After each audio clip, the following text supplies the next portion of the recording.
Boa tarde a todos.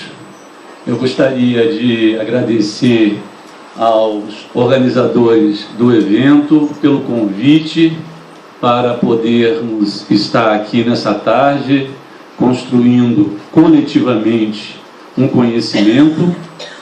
Gostaria também de agradecer a presença de todos e todas que aqui se fazem presente para participar desse momento prazeroso, onde nós vamos estar tentando trazer, no espaço curto de tempo, que são 50 minutos, 60 minutos, dicas, caminhos possíveis de se pensar uma escola inclusiva e tentando compreender como que o pensar uma escola inclusiva implica em possíveis transformações dentro das salas de aula, no exercício dos nossos ofícios enquanto professores. Bem, primeiro ponto de partida, antes de começar a desenhar a minha reflexão, eu gostaria de problematizar a temática que eu lhes trago nessa tarde.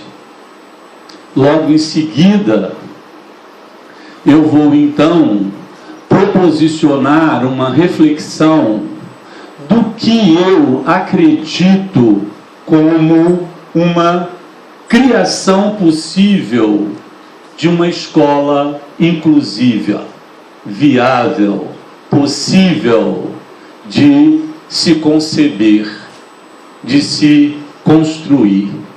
Depois, a partir então desse percurso, eu vou me indagar como que a criação dessa escola pode interferir nas práticas pedagógicas dos professores dentro da sala de aula.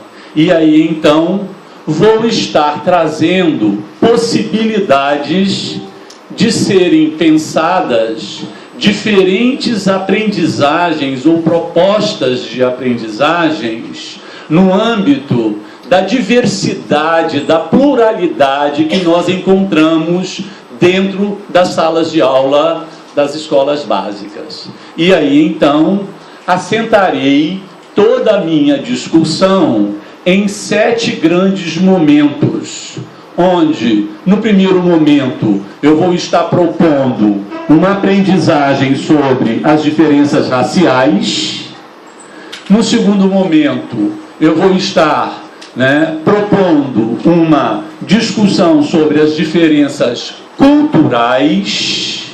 Logo em seguida, eu vou estar propondo uma aprendizagem sobre as diferenças familiares. Dando continuação à discussão, nós vamos estar trazendo as possibilidades de aprendizagens, sobretudo nas diferenças de gênero. Continuando, nós vamos estar tentando mostrar como é possível trabalhar as diferenças religiosas e os feriados. Caminhando para a finalização da nossa fala, nós vamos estar, então, trabalhando sobre as diferenças entre aptidões e habilidades e, por fim, as diferenças e desafios dos estereótipos e discriminações possíveis de serem trabalhados nesse âmbito da escola de onde nós falamos e atuamos. Bem, para ser preciso a proposta de reflexão que eu lhes trago nessa tarde, eu gostaria de chamar a atenção para a problematização que vou começar a tecer e a construir com relação à temática da minha palestra. O verbo celebrar pressupõe uma certa festividade, e não é esse o nosso interesse, porque nós não queremos festejar a diversidade. Nós precisamos ir além da simples celebração da diversidade e ensinar os nossos alunos a entender as desigualdades sociais e capacitá-los, sobretudo, para trabalhar na transformação dessa sociedade em que eles estão imersos. Ainda nessa temática, nós gostaríamos de tentar esclarecer o porquê de usar o verbo no gerúndio e dizer, né, pensando inclusivamente o ensino inclusivo. Pensar inclusivamente algo inclusivo é objetivar a criação de uma comunidade que englobe as diferenças e, sobretudo, use-as entre as crianças como parte do próprio currículo que vai estar as formando. E que, sobretudo, essas diferenças sejam contempladas pelos diversos programas que a escola possa vir a oferecer na formação desses sujeitos. Posto isso, a primeira questão que eu me levanto, a primeira indagação que eu construo para que eu venha ter a possibilidade de construir um desenho argumentativo para dar conta dessa temática é a seguinte: o que envolve uma escola inclusiva? Essa é a primeira questão que eu me coloco para dar conta para a gente nessa tarde. A criação de uma escola inclusiva, onde todos os alunos sintam-se reconhecidos, valorizados e respeitados, envolve cuidar dos conteúdos ensinados e de maneira como o currículo é transmitido a essas crianças e a esses jovens dentro dessas escolas onde nós atuamos. Mas também, não somente as estratégias de ensino devem ser designadas e as áreas curriculares determinadas para responder a uma ampla variedade de diferença entre os alunos.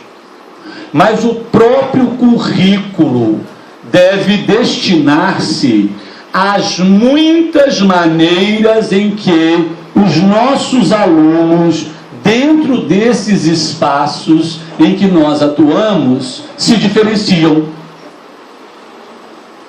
Comunidades inclusivas são aquelas em que todos os membros consideram-se pertencentes e às quais acham que podem dar uma contribuição.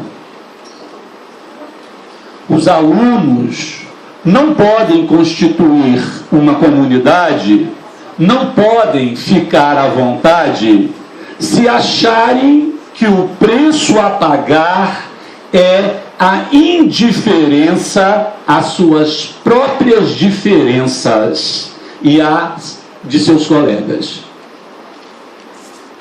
Nosso objetivo, como membros de uma comunidade inclusiva, não deve ser o de tomarmos indiferentes às indiferenças, desatentos à diversidade que nos cerca. Encorajar os alunos a ignorar as diferenças não é um objetivo realista e desejável de um professor ou de um profissional comprometido com a construção de uma comunidade inclusiva. A mesma criança que percebe que um personagem de uma determinada página de um livro ou de uma cartilha que a ela está sendo apresentada, numa página 3 ou 4, apresenta-se com um chapéu, e na página seguinte esse personagem está sem o chapéu, a mesma criança que percebe essa diferença também percebe que há colegas maiores ou menores que elas, que usam cadeiras de roda, que têm a cor de pele diferente, que falam línguas diferentes, que comemoram feriados diferentes, ou vêm de núcleos familiares não tradicionais. Não lidar diretamente com as diferenças, ignorar as diferenças, assim como as semelhanças dos nossos alunos,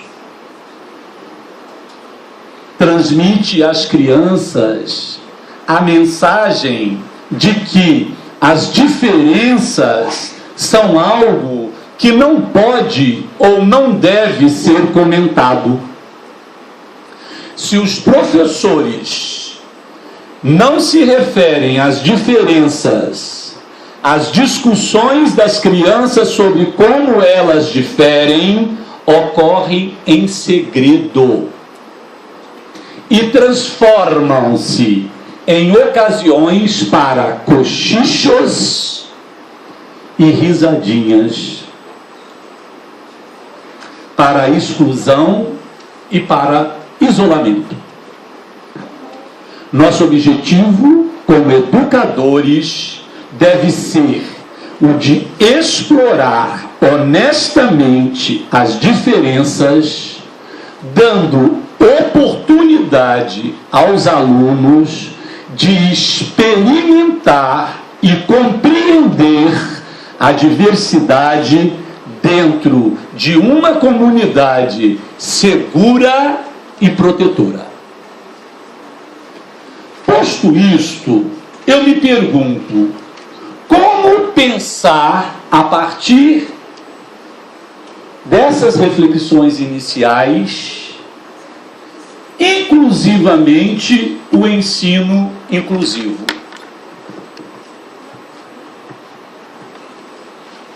As crianças, os jovens, eles se diferenciam em múltiplos aspectos. E a identidade de cada uma dessas crianças ou de cada um desses jovens é moldada por sua participação como membros de grupos variados. Descrever Paulo, de 6 anos de idade,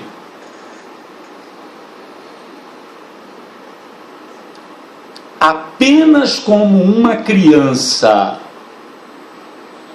com desafios físicos, é ignorar que ele também é filho de um judeu, portanto, é um judeu e é um filho único. Discutir Cristina apenas como uma criança que requer extensos materiais de enriquecimento devido a seu desempenho acelerado, pode mascarar o fato de que ela é descendente de uma família hispânica e é filha de mãe solteira. Assim como os rótulos isolados para as crianças não são importantes para o oferecimento de uma programação educacional adequada, tornar alguns aspectos do currículo inclusivo sem atender à identidade geral ou vida geral da criança, é também inadequado. A crescente diversidade da nossa sociedade, das nossas escolas, torna imperativo que os programas e os currículos escolares sejam sensíveis às diferenças entre as nossas crianças e os nossos jovens dentro de nossas salas de aula. Hansen, um norte-americano estudioso da questão, no final da década de 80, início da década de 90, descreveu 8 objetivos para o ensino a partir de uma perspectiva multicultural. E todos esses objetivos são aplicáveis ao conceito de inclusão. Vejamos. Primeiro, ajudar as crianças a desenvolver atividades de gênero, de raça, de cultura, de classe e individuais, e reconhecer e aceitar sua participação como elemento ou como membro de muitos grupos diferentes. 2. Capacitar as crianças a enxergarem-se como parte de uma sociedade mais ampla, identificarem-se, empatizarem e relacionarem-se com indivíduos de outros grupos. 3. Estimular o respeito e a apreciação pelos diversos modos de viver das pessoas. 4. Encorajar nos primeiros relacionamentos sociais das crianças uma abertura e um interesse pelos outros, uma disposição para incluí-los e um desejo de cooperar. 5. Promover o desenvolvimento de uma consciência realista da sociedade contemporânea, um sentido de responsabilidade social e um interesse ativo que estenda além da família ou do grupo da própria criança ou da pessoa em questão. 6. Capacitar as crianças para tornarem-se analistas e ativistas autônomos e críticos em seu ambiente social. 7. Apoiar o desenvolvimento de habilidades educacionais e sociais necessárias para as crianças tornarem-se participantes plenos da sociedade de maneira mais adequada aos estilos, orientações culturais e origem linguística individual. E 8. Promover relacionamentos eficazes e recíprocos entre as escolas e as famílias. Veja como que todos esses objetivos são aplicados à discussão do ensino inclusivo.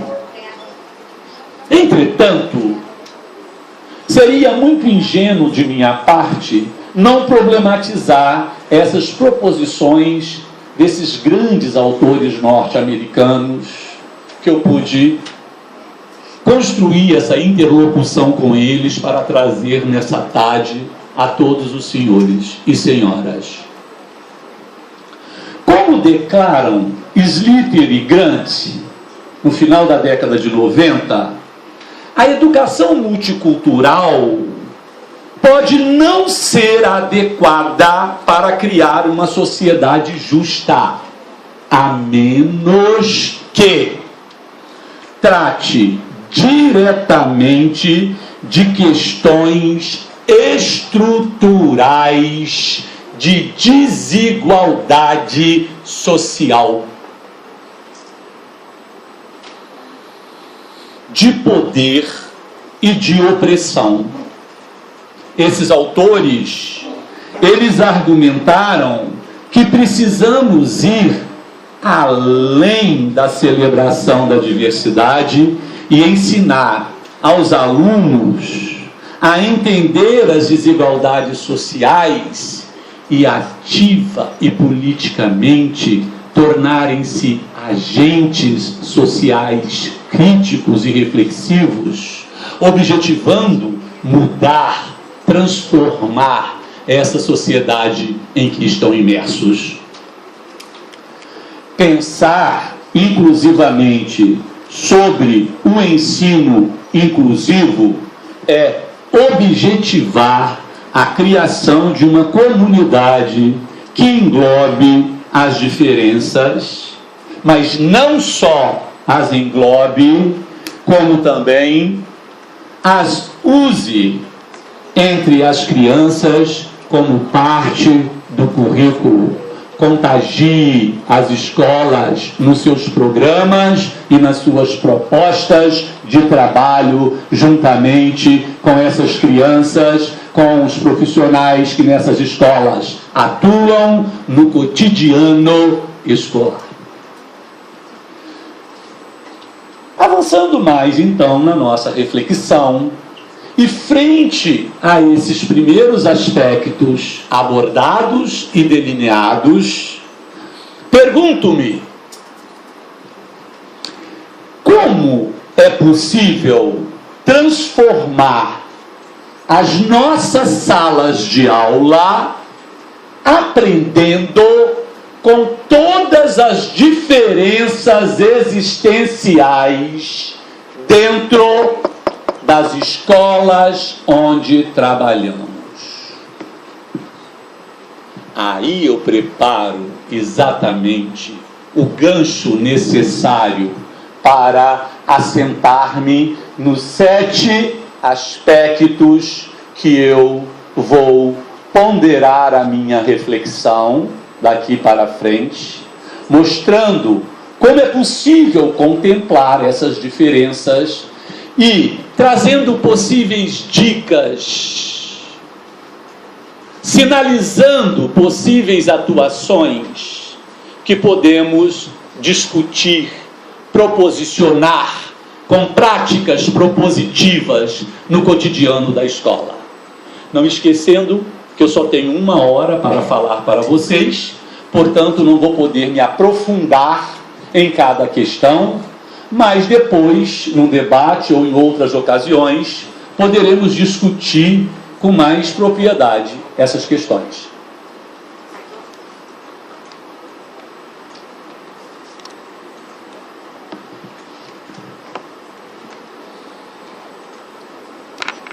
Aprender sobre as diferenças raciais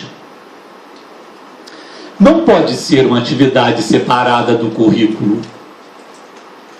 Uma feira multicultural de um dia, que nós vemos sempre dentro das escolas, é uma experiência muito interessante de aprendizagem para as crianças, mas pouco contribui para comunicar a mensagem de que as pessoas negras, indígenas, fazem parte de toda a história da humanidade e que as contribuições desses homens e dessas mulheres não são uma coisa à parte do currículo padrão. o respeito e o reconhecimento positivo das diferenças raciais podem permear tudo que acontece na sala de aula, incluindo não somente as aulas de estudos sociais, mas também os quadros de aviso, a biblioteca da turma, as canções aprendidas nas aulas de arte e todas as outras possíveis atividades que possam ser planejadas e trabalhadas no cotidiano escolar.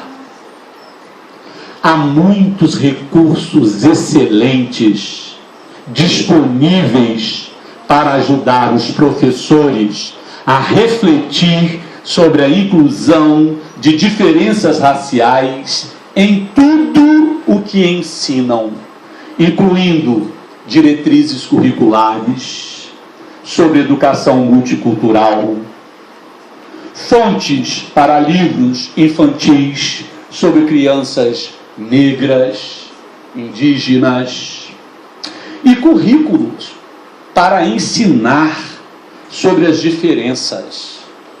Praticamente todas as atividades ou todos os projetos curriculares podem ser expandidos ou redefinidos para tornarem-se inclusivos. Quando nos propomos a aprender sobre as diferenças culturais com as nossas crianças ou com os nossos jovens dentro das nossas salas de aula, precisamos partir do pressuposto de que toda a pessoa, cada um de nós, temos uma cultura.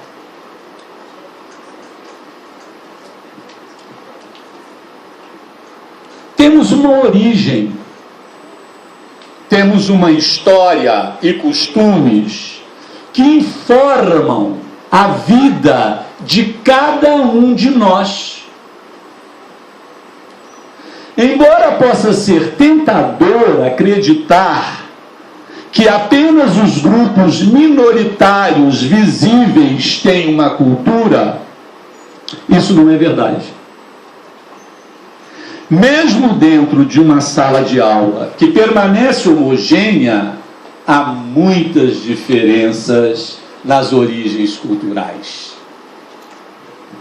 Por isso, é melhor abordar a aprendizagem das diferenças culturais a partir da perspectiva de que todo aluno tem uma cultura.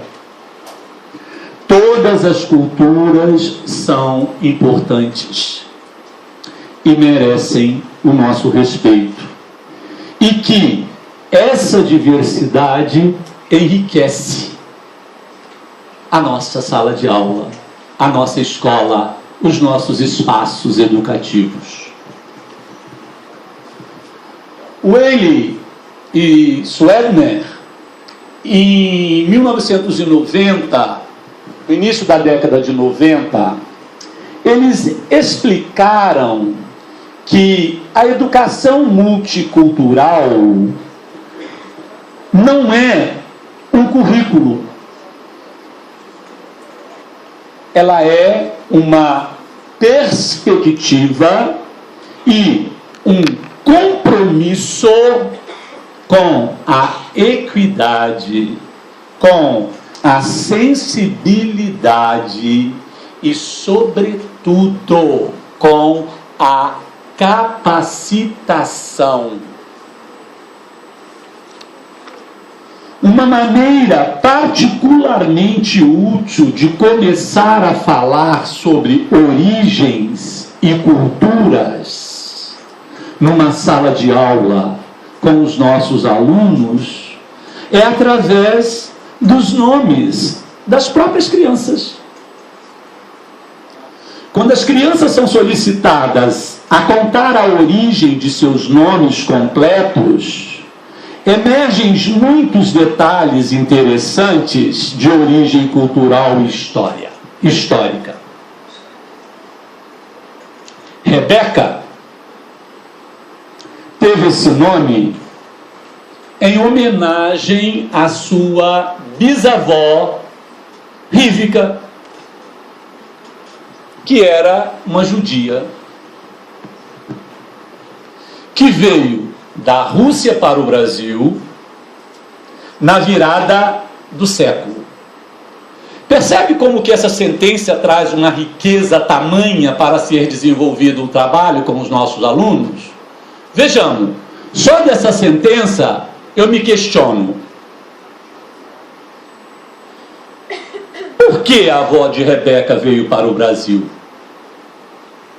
O que acontecia naquela época nesse país? Ou no país de origem dela?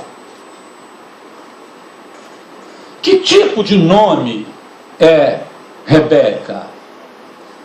A partir do momento que nós começamos a problematizar essas questões, nós vamos abrindo possibilidades de construir dialogicidades com as nossas crianças, abordando temáticas, contextos, conteúdos diversos e respeitando, sobretudo, as diversidades culturais de dentro da sala de aula onde nós estamos a desenvolver o nosso trabalho.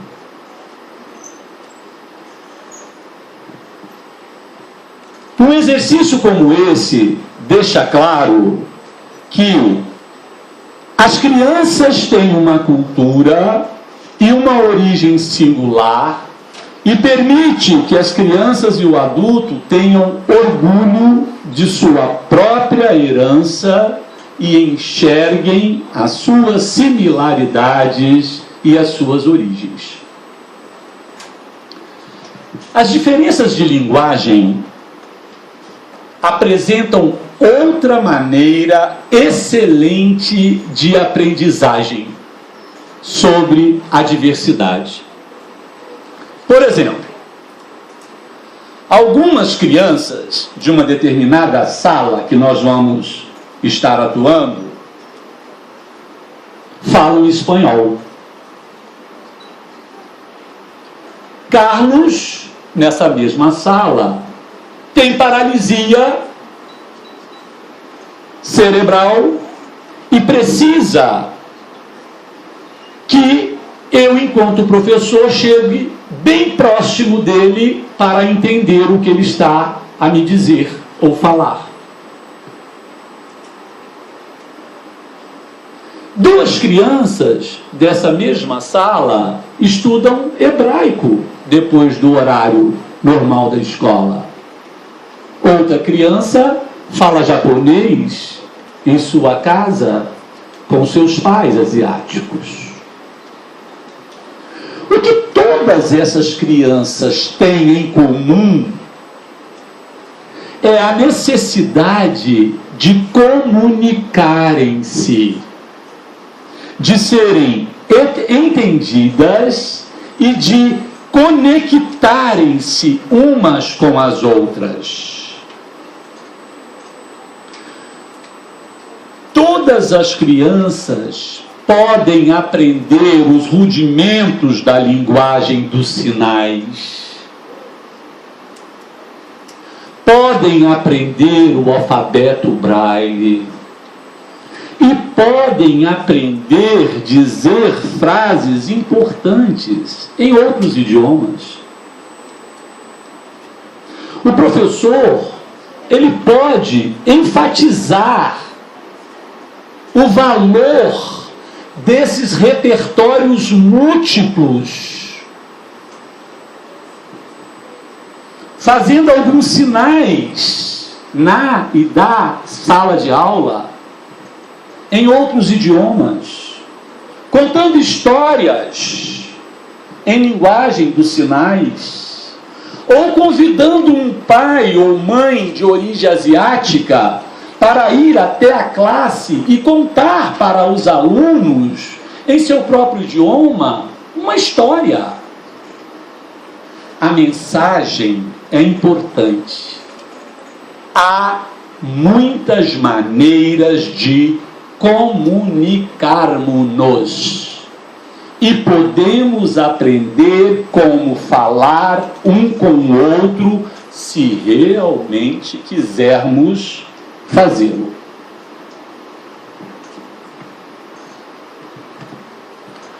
Com relação às famílias, os núcleos familiares, há muitos tipos de famílias. Algumas crianças moram com um dos seus pais. Outras moram com as famílias mais ampliadas, tios, tias, primos, primas. Alguns moram em famílias mescladas, alguns moram com pais adotivos, outros moram com pais homossexuais. Como podemos comunicar às crianças que há muitos núcleos familiares, muitas maneiras de oferecer às pessoas amor e apoio? É a questão que eu me faço diante dessa diversidade. Bem, crianças muito pequenas podem ser ajudadas a fazerem cartazes ou livros artesanais sobre as pessoas de suas famílias.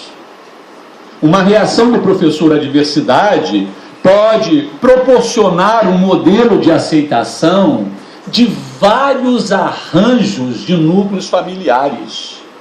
Crianças mais velhas podem envolver-se em lições mais sofisticadas sobre padrastos, madrastas, meio-irmão, adoção, cuidado de criação, custódias conjuntas, famílias homossexuais. Os professores devem ter em mente, e isso é importante, que não estão levantando questões difíceis ou constrangedoras com os alunos.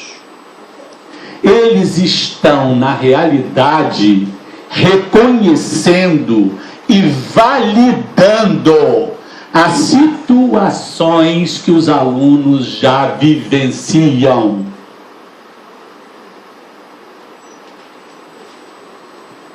E deixando claro que não há nenhum problema em falar sobre as diferenças.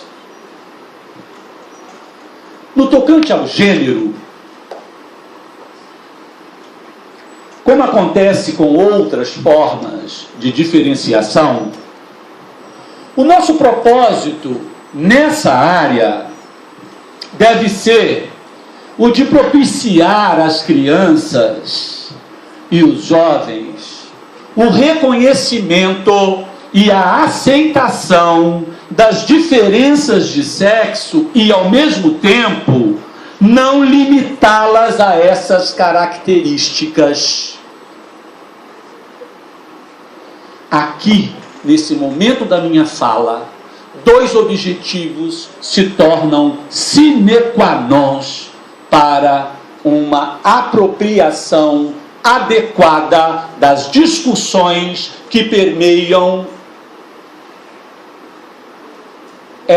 esse momento da reflexão. Primeiro, precisamos libertar as crianças de visões constrangedoras e estereotipadas do que as meninas podem fazer e do que os meninos podem ser, abrindo assim maiores opções para o crescimento e para o desenvolvimento dessas crianças com uma mente mais aberta, menos preconceituosa e mais livre para lidar com o universo e no universo em que elas estão imersas. Segundo, encorajar as crianças a interagirem e entenderem umas às outras a partir do que, infelizmente, é chamado de o sexo oposto. Os professores devem estar atentos. Os professores devem estar atentos à sua própria linguagem, aos seus comportamentos na sala de aula, aos materiais e atividades que apresentam aos alunos, para que ele, através do seu planejamento e das suas atividades, garantam a todas as crianças a se sentirem incluídas e bem-sucedidas no seu processo de formação.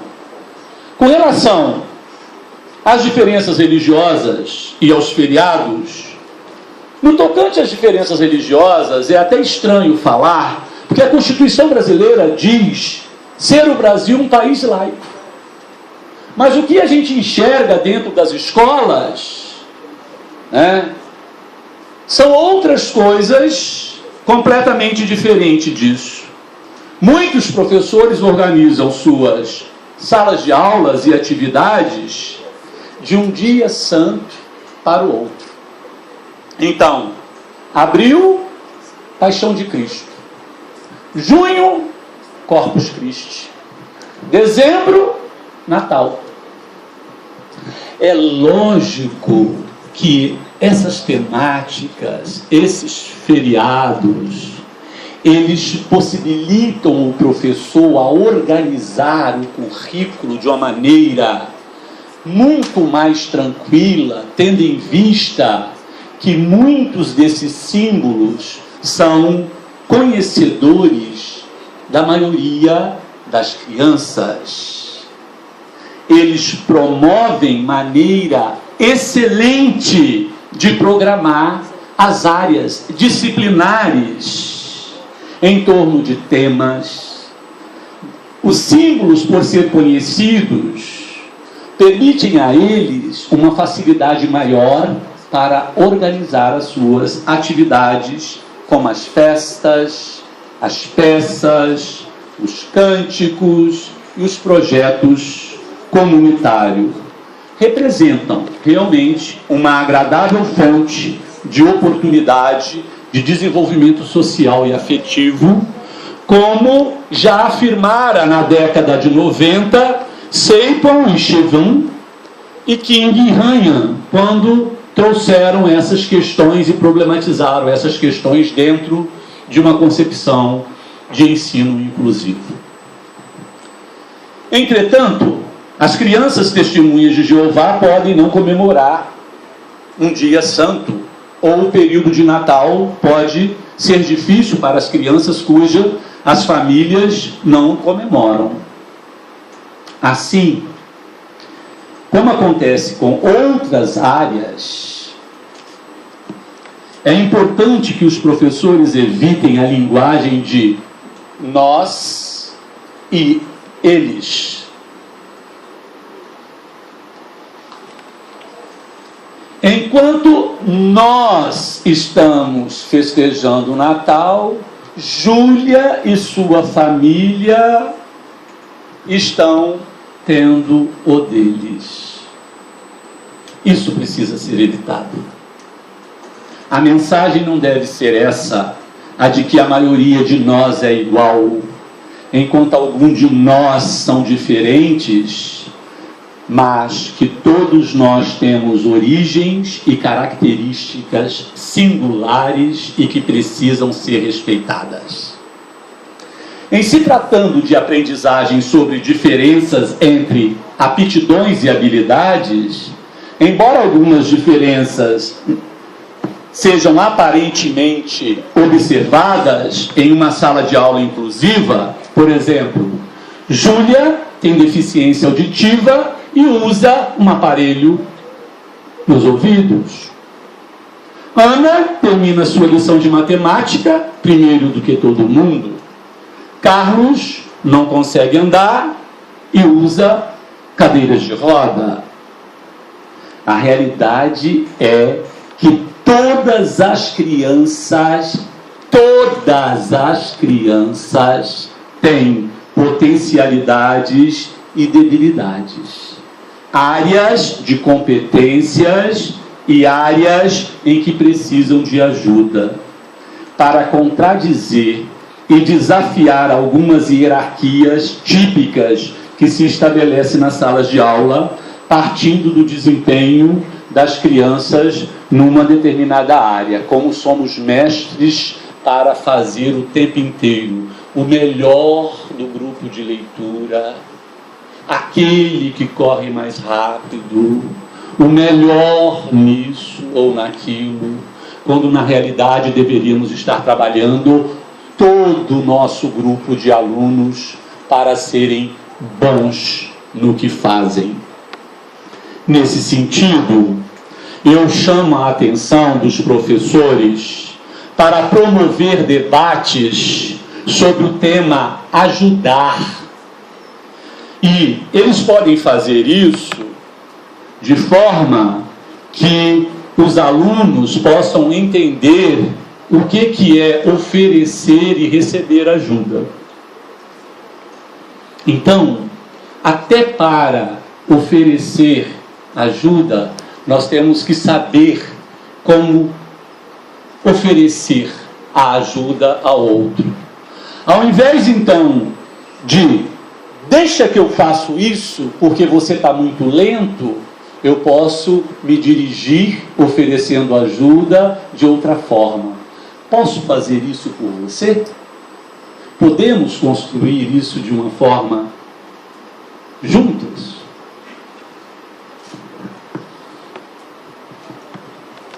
Evitar essas formas negativas de aproximação para com o outro só nos aproximam um dos outros. Trabalhar com essas formas negativas com os outros só nos afasta um dos outros. Professores podem ajudar os alunos a refletir sobre perguntas do tipo: quais são as 3 atividades em que eu sou bom?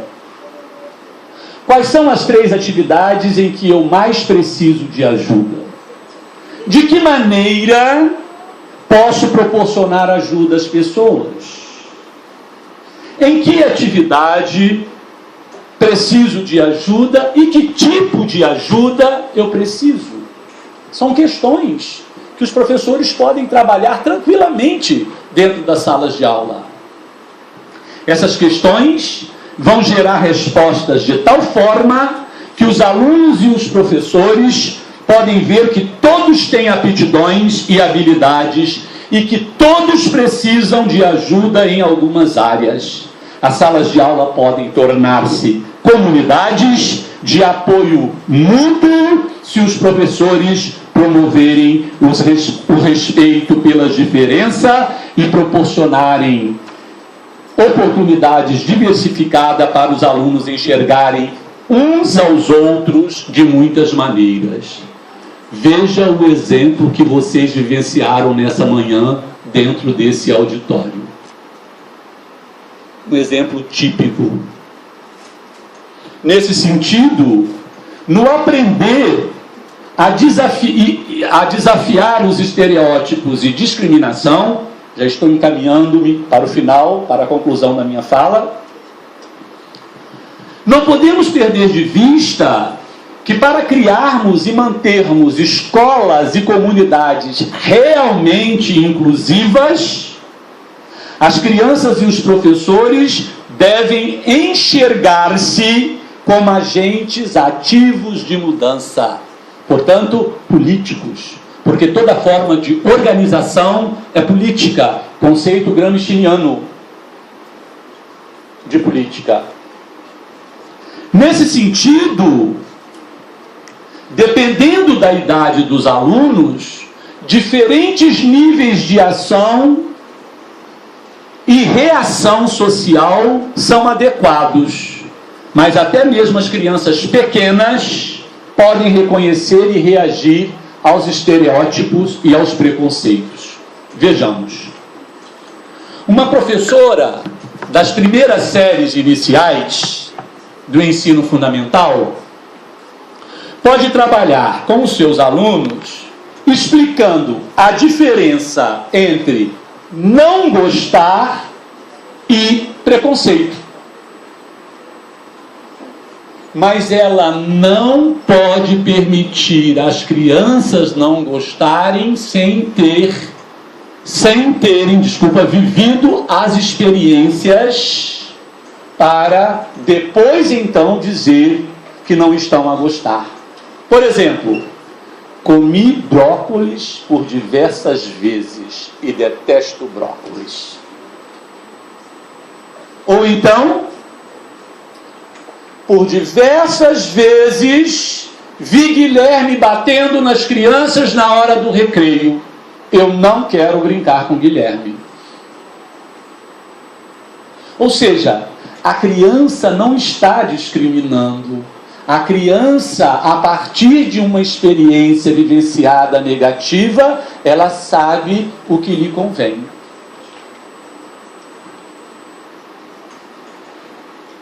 Outra ação possível de se trabalhar na educação infantil é ensinando aos alunos a partir de frases inclusivas e frases excludentes. As frases excludentes afastam os alunos uns dos outros. As frases inclusivas aproximam os alunos uns dos outros. Exemplo de frases excludentes. Você não pode brincar conosco. Ou, aqui não tem espaço para você. Exemplos de frases inclusivas. Você quer entrar no nosso grupo? Vamos abrir um espaço para a Rejane? Esses são tipos exemplares de frases que podemos usar com as nossas crianças para aproximarmos uma das outras, incluí-las nas diferentes atividades que estamos a relacionar. Ora, as salas de aulas inclusivas trabalham para capacitar todas as crianças e jovens a melhorarem em suas próprias situações e as de seus colegas. Já estou caminhando, gente, para o final. Já estou indo para o meu desfecho. Essas atividades de ensino proposta trazem a seguinte mensagem, que hoje vocês deixaram muito claro aqui pela manhã, quando se sensibilizaram com o que aconteceu. A mensagem é a seguinte: somos uma comunidade. Estamos todos juntos nisso. Vamos assumir a responsabilidade um pelo outro. Não vamos abandonar as pessoas por causa de suas diferenças ou dificuldades. Enfim, pensar inclusivamente um ensino inclusivo que honre e respeite os alunos e suas diferenças é um desafio contínuo e que demanda tempo. Como professores, precisamos continuar a lutar com o nosso próprio idioma, linguagem, ensino e currículo na tentativa de implementar a inclusão, a justiça e o respeito de uns pelos outros. A coisa mais importante que eu julgo que o professor pode fazer é explorar o seu próprio conhecimento, valores e crenças sobre a diversidade. E aí eu trago um exemplo de reflexão para você, professor, fazer isso consigo mesmo. Quando criança, com que grupo de pessoas você teve contato contínuo e com quem você nunca interagiu? Você se sente à vontade com afrodescendentes, homossexuais, núcleos familiares diferenciados dos tradicionais? Somente explorando nossas próprias histórias e experiências pessoais, podemos tentar desvendar os efeitos de nossa própria criação, fortalecendo assim nossos compromissos adultos para criar escolas inclusivas que exemplifiquem justiça social e, sobretudo, igualdade. Muito obrigado.